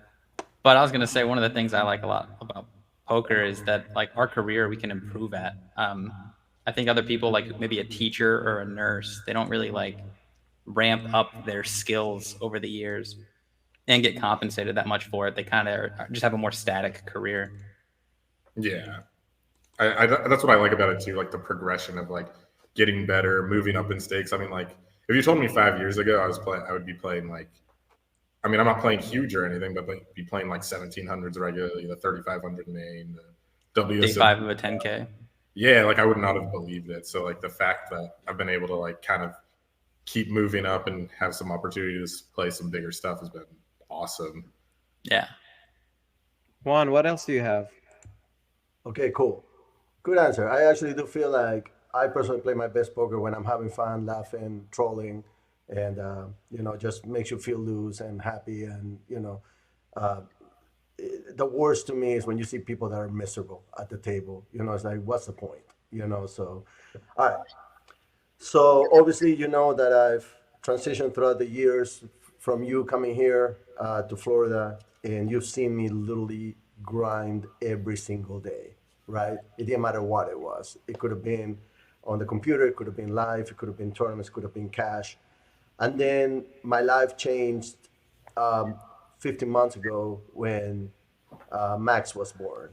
And, you know, it changed me tremendously. You know, for those of people that say that kids change you and it becomes a cliche, is 1,000,000% the truth. I mean, it's unexpected, it's different, it's all of a sudden, like, your life just takes a complete different turn and adds a ton of value. Is Max's middle name Value? What's that? Is Max's middle name Value? It should be. It should be for sure. So anyway, so obviously, you know, in the house here, Aaron has been here every day, and you have witnessed and seen how Max has changed my life. But in what ways has Max changed and influenced yours, you know, to have this pure soul by your side pretty much every day. Yeah. I don't know. It's been fun watching him grow and kind of have his own personality. But it's just, I don't know. I don't know, something about like, when you could be tilted about something or mad and then like you just see him like, so innocent, so pure, like you said. I don't know. Something just makes me feel a lot happier about that. And just happier like having him around, obviously, and seeing how it's changed all of you guys. I think that's probably the best thing I could say is that it just made me happier to like see him every morning, like laughing or running around or whatever. And I think,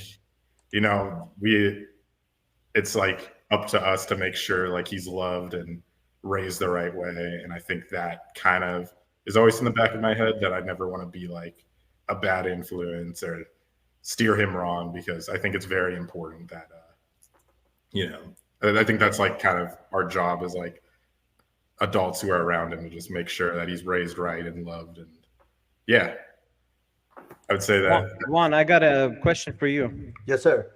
Going back to 2018, when you helped Aaron move to Tampa, what Yeah. would you have done different with Aaron? What would I have done differently with Aaron? Or would you have done it the same? Nothing. Aaron came here very raw. So Landon and him came to Tampa at the same time. They drove together. So Aaron came here very raw. You could tell that the passion that he had for poker was extremely palpable. So that was the easy sell. That was, like you don't just see that every day, right? I mean, you see people that like poker, but you don't see people that are fully invested in it and that would do whatever it takes to get to where they want to get. And I saw that in Aaron immediately. To me, it was important, at least that first year, that he went to play cash games with me, and many times he was at a different table and sometimes we were at the same table. And, I remember vividly drives back from Silks or Derby back to the house and, going over hands and, spots. And sometimes he was upset about this or that. And, I basically it was very important for me to continue to reassure that he was on the right path and he just needed to stick with it and he just needed to trust the process. And that entire first year was very trying because he wasn't necessarily giving results, and not that that really mattered too much because I always took it as a long-term investment. But it was more that, I didn't want to do anything that would crack this kid, and send him back home. I didn't want to do anything that would upset him or make him like poker less. Because if I ever were to rob him out of that passion, I would feel that that was on me. So I never felt like I put too much pressure on him in terms of results, and it was more like a process thing that he needed to go through. And for me, it was very important that he played cash games because he would learn to play with a much deeper stack that he was used to in tournaments, and therefore be more comfortable playing post-flop and not make it a pre-flop game like in tournaments sometimes. And I mean, how often do you get ace king pre-flop in a cash game? Like never, right? Whereas in a tournament, you're very ready to do so. And I just wanted him to understand boards and play streets correctly. And I feel like we accomplished that. And then when he was able to, incorporate that into his tournament game, then it was more like an option, for him to play cash games rather than at the beginning. It was more, I don't want to say mandatory, but I am going to use that word because I felt like he needed to. What did you see in him? You obviously saw something special in Aaron from the get-go to, get him to move here, to back him fully. Yeah. You must have seen something. What's the attribute or a couple of attributes that you've seen in him? That's a great question, Carl. So I think it's no secret that the poker world is very filthy, is very dirty, and I think that people are immediately easy to fall on other things that are going to deviate them from their goals, right? Whether it's pit games or sports betting or drugs or whatever that may be, right? Like like the hours that you put in poker, especially like, the late nights. And it's just very a cutthroat thing that you play against people because, for you to win, someone has to lose, right? And it's just not a kind thing to do. Like you're constantly thinking about destroying other people. So as a value, as a human, it's not a good thing. I've never find it to be that way, you know. But we're all in love with the competition and the sport and all that. So and the competitive part of it is amazing, you know. So what I saw in Aaron was that he was a very kind human being. You know, I shout out to his parents because I feel like he was brought up in a very correct manner. And I mean, me and him, we banter all the time, literally all day long. But when it's time to get serious, he gets serious, right? And he really just, you know, wants the best, not only out of him, but of everybody around him. And that's what makes him special and differentiates him from the rest, because he's not really there to, you know, like to make fun of you or anything. He's really just there to, you know, like compete with you. And you know, to me, for example, I finding those attributes in a poker player is extremely rare. That was what. So to sum it up, I can sum it up in 2 words: integrity and work ethic. Yes, exactly. Exactly. I mean, there's not a day that goes by that we're not talking about a hand or he's not breaking it down, whether it's with me or with other poker groups or whatever. And he's very readily available, you know, to do that. And again, to me, that is extremely rare. I've seen so much selfishness in the poker world. Juan, and you never I see that from I hate to interrupt you, but do me a favor. Yeah. Shut the stream from your side, and if you can go up and sit next to Aaron, it's way better because it's the audio is all over the place. There's echo, Okay. and I have questions about the local rooms and what do you think we should change about. But yeah, shut the screen and just sit next to Aaron. I think it'll be much better because it's echoey. I don't know if it's the speaker or the microphone, but there's the audio is all over the place. What's up? Okay, got, better, much better. The audio was. Sorry about that, So you guys. were saying no. Go ahead. No. I got a follow-up question for you, Juan, too. Yeah, go ahead.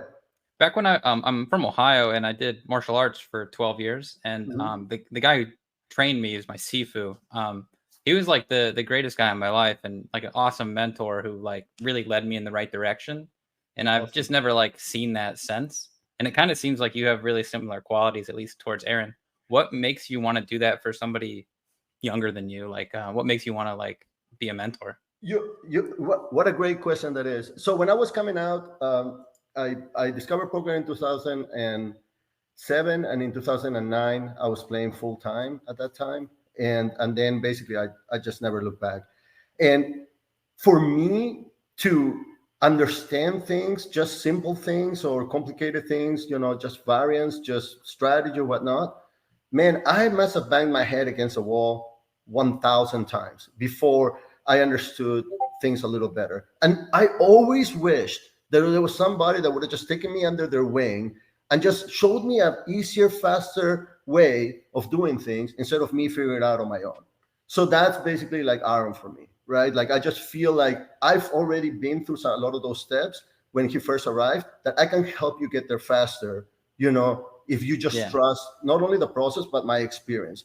One of the things that immediately happened when he first got here is I brought him to work out with me every day. And I also made that mandatory, by the way. I have no shame in saying that. I mean, just watching him hold a dumbbell or a bar for the first time was hilarious. I've seen old pictures of Aaron. He looked a lot scrawnier. Yeah. People don't understand that when you do something physical, like working out is challenging. You need to do something challenging outside of poker. It toughens your mind. It calluses your mind. So 100%. you take beats better. So Aaron didn't talk about this, but he doesn't understand how much that is bettering his game. You're tougher at the table when you do something that sucks every day, whether it's running, stretching, yoga, lifting weights. Mostly resistance training helps because it's tough, it's challenging mentally. When you do that and you take it to the tables, your game is going to be way better. Let's talk about we're at the minute 40 right now. We can talk like 10 more minutes because let's talk about the local scene. You, Juan and Aaron and Shane, you played in all the rooms. What do you think should be done differently so we can have a better experience here in the Tampa local scene? Let's talk about all the rooms, what they can do better without really like ripping into them, but just like constructive criticism. Oh, let's rip into them. We don't want to rip in. They will be nice because we want the poker. They're not our boss. bottom line, for me in particular, TGT, I think is doing an amazing job lately. I'm shocked and surprised how much effort they're putting into things, and shout out to them. Thank God that they are taking a lot of initiative in a lot of things.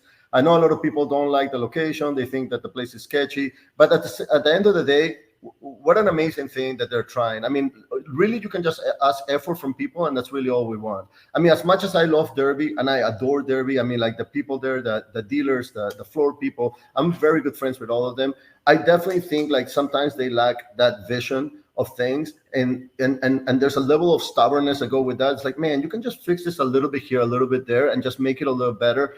And they just don't bend as much with that, you know. And Hard Rock is always going to be Hard Rock, right? Like they're always going to be the giants that nobody can touch, right? Like, and the other rooms are just playing catch up to them and not really want to compete against them. I mean, Silks can also get better, but really for me, just lately watching TGT try, to me, that is everything in the world. And even though it's probably my worst option for me from St. Pete to drive to TGT, I will 100% do it every time they run something, just because I want to show the support. Let me give my 2 cents. TGT definitely has, all the rooms has potential, really, if they want to grow. You just want somebody that loves that. They have to love tournaments. And of course, we know that the biggest revenue is not from tournament poker, it's from cash poker. So we get that aspect.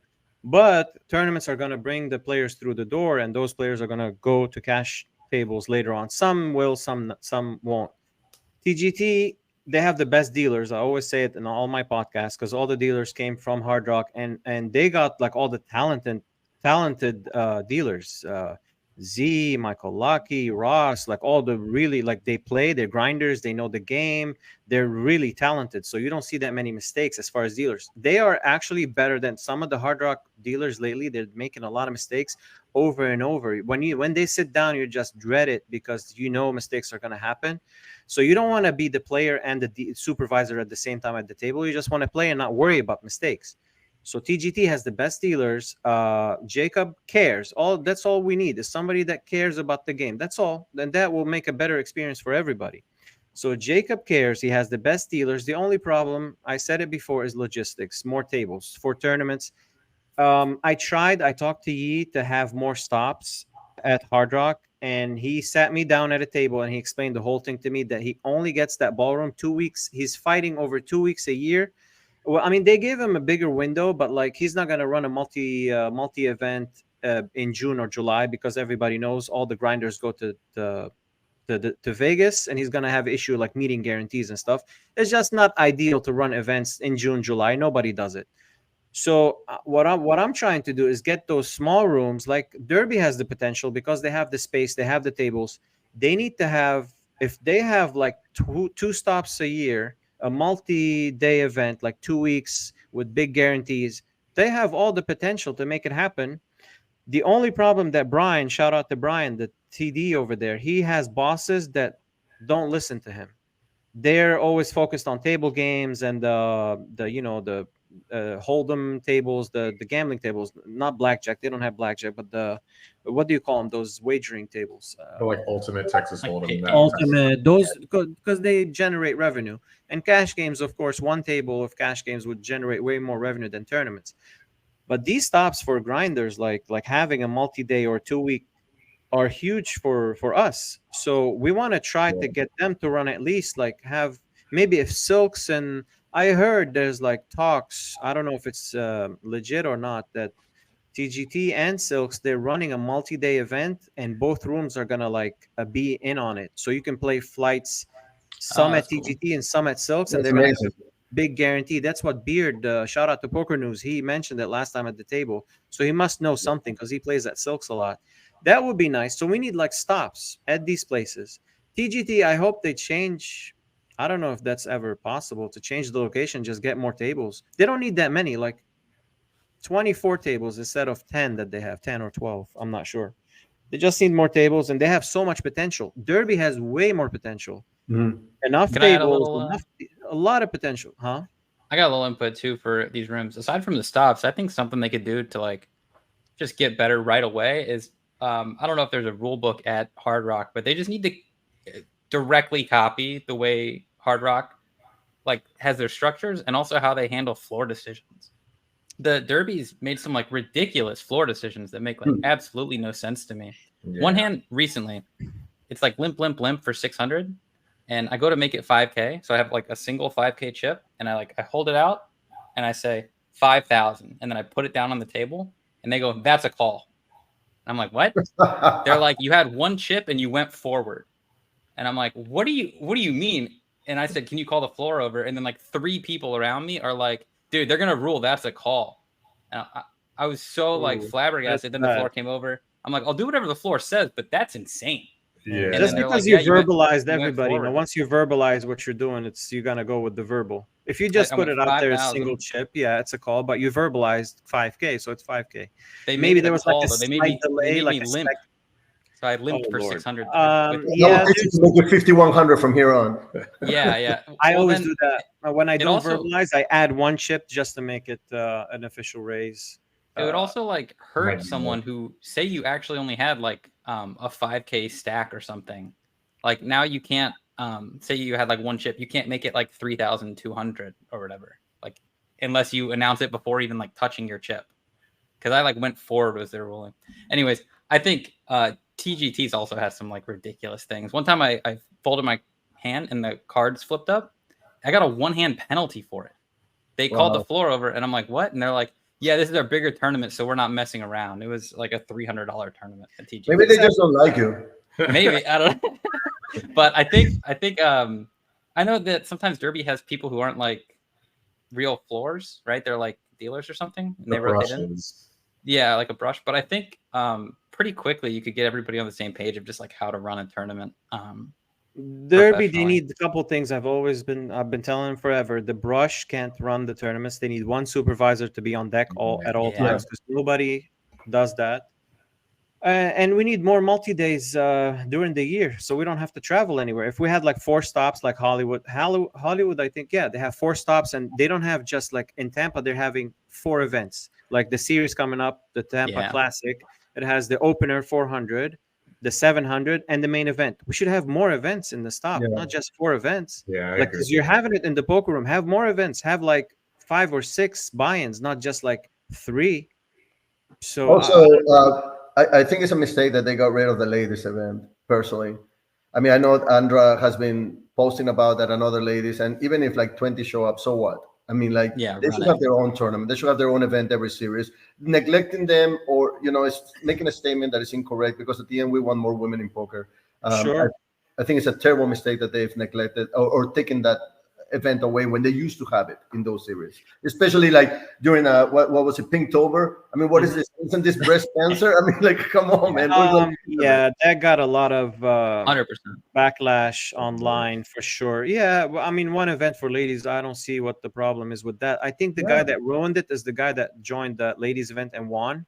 Correct. Won the whole thing. I think he ruined it. I think that's why the Hard Rock is not having ladies events. Make it $1 million buy-in for the guys. Nobody will ever play it. Do the same thing that the WSOP does. Yeah, they make it a 10x, right? If they want to put a 10x buy-in into the ladies event, okay, they have more price for them. Juan is gonna get all the ladies now because of that comment on the ladies. I'm just saying though that overall we want more women to play. There's no doubt about it. Of right? course. You know what? I'm thinking about having a girl on the podcast just to talk about all these things that from a girl's perspective, when they sit at a table with 7 other guys, 8 other guys, how they see things and why to go down deep down that rabbit hole of why not more women play the game. I've heard so many different perspectives on why they don't play.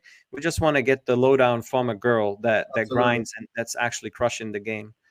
I can tell you right now from my experience, my girl MB, for example, if she wasn't going to the tournaments with Aaron, with myself or whatnot, guarantee you 100% she wouldn't have done it by herself, on her own.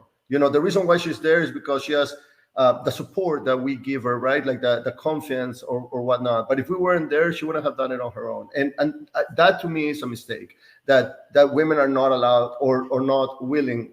Right? So you're saying if you're not there with her, she wouldn't go to the casino? Zero chance. She wouldn't do it. Shout out to Mary Beth, by the way. Yes. Get her on and listen to her perspective on the why, like how does she feel at the table? Just to finish things off, we're at 1 hour 49 minutes. If you want to get her on for 2 minutes, I don't know if she's ready or not. Oh my God, no, she wouldn't do it, bro. She's not camera ready. No. Okay, no problem. All right, guys, let's wrap it up. It was a good pod. We can wrap it up here with one perfect question, if you wish, that I have here the last question for him. Sure. And the last question is, do you have any regrets? So I could always think about stuff you could do differently in like a short term, like at a tournament, you could play a hand differently, or long term like decisions. But I don't think I have any regrets, because I think at the end of the day, like going through ups and downs is like how you're going to grow as a person. And I think if it was just easy, it would not make me the same person I am today. So I don't think personally I have any regrets. I still see like a lot ahead for my future. And yeah, I'm pretty happy with how things have gone the past 10 years. Fair enough. Great answer. Part of the journey. Yeah. There's a lot. You need to struggle, I feel like, at times. You do. You get creative when you struggle. I think the most positive things come out when you're struggling. With some people just roll over and just give up. A large part of a big group of people do that, and some people just come up stronger. But it takes a lot of grit to do that. Not everybody's built like that. Some people just give up. Yeah. Guys, thank you for coming on the podcast. Aaron, Juan, Shane, thank you for co-hosting. Of course, yeah. We got some good content. For Appreciate sure. it, guys. Yeah, thank you, Carl. See you on the film. You're doing a good job doing this. Thank you. Appreciate it. Thank you. Yes, sir. See ya. Bye-bye.